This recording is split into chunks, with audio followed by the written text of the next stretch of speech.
Formula ఈ car racing వ్యవహారంలో మాజీ మంత్రి బీఆర్ఎస్ వర్కింగ్ ప్రెసిడెంట్ కేటీఆర్ పై కేసు నమోదు చేయడంపై ఆగ్రహం వ్యక్తం చేశారు మాజీ మంత్రి సత్యవతి రాథోడ్. ముందు నుంచి కేటీఆర్ను ఇబ్బంది పెట్టాలని రేవంత్ రెడ్డి ప్రయత్నిస్తున్నారని ఆరోపించారు. కుట్రపూరితంగా కేటీఆర్ పై కేసు నమోదు చేశారని మండిపడ్డారు. కేటీఆర్ను తట్టుకోలేని పరిస్థితిలో రాష్ట్ర ప్రభుత్వం ఉందని, అందుకే తప్పుడు కేసు పెట్టారని అన్నారు సత్యవతి రాథోడ్. దీనిపై మరింత సమాచారం మా ప్రతినిధి దిలీప్ అందిస్తారు.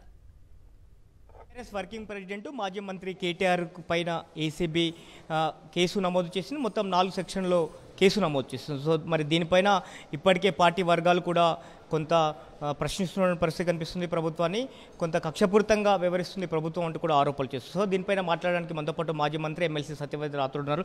నేను చెప్పండి, సో ఇవాళ కేటీఆర్ పైన 4 సెక్షన్ల కింద ఏసీబీ కేసు నమోదు చేసింది. సో పార్టీ ఏ రకంగా చూస్తుంది?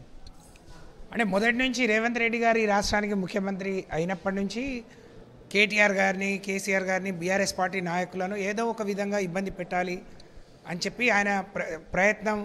అనేక వేదికల ద్వారా వాళ్ళు అరెస్ట్ చేస్తాం, కేసులు అయితే బేడీలు వేస్తాం, బాంబులు పేలుస్తామని చెప్పి ఆ సంస్కృతి బాంబులది, ఆ సంస్కృతి బేడీలది.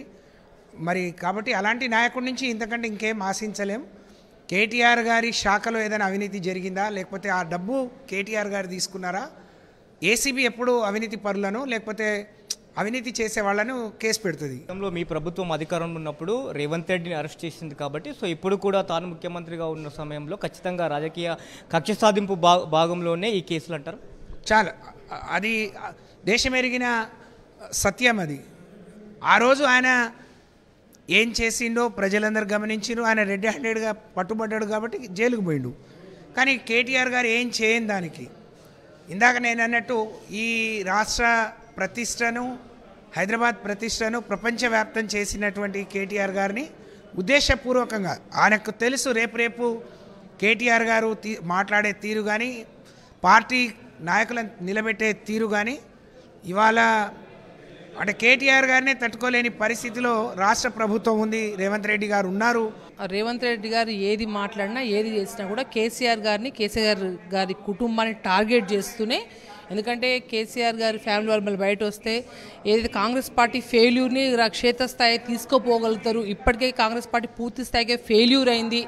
ఏదో విధంగా కేటీఆర్ గారిని ఏ విధంగా అయినా అరెస్ట్ చేయాలని ఒక అంశంతో వాళ్ళ గవర్నర్ దగ్గర పర్మిషన్ తీసుకొని రకరకాల కేసులు అవ్వడము, వారు ఏది చేసినా కూడా ఇవాళ ప్రజలందరూ కూడా చూస్తూ ఉన్నారు. ఇంకోటి ఏంటంటే హైదరాబాద్ బ్రాండ్ ఇమేజ్ని పెంచిందే కేటీఆర్ గారు. ఇవాళ చూడండి, ఫ్లైఓవర్స్ కానీ, సాఫ్ట్వేర్ కంపెనీస్ కానీ, ఎవ్రీథింగ్, ఫుడ్ ప్రాసెసింగ్లో కావచ్చు, రోడ్స్లో కావచ్చు, ఎవ్రీథింగ్. మీరు ఒకసారి మనం ఇటు గచ్చిబౌల్ సైడ్ ఎటు పోతే ఇది హైదరాబాదా లేకపోతే వేరే దేశమా అనే విధంగా కంపేర్ చేసింది వాళ్ళ కేటీఆర్. హైదరాబాద్ అంటేనే కేటీఆర్ అనే ఆ ఇమేజ్ పెంచిన స్థాయి కేటీఆర్ గారిది.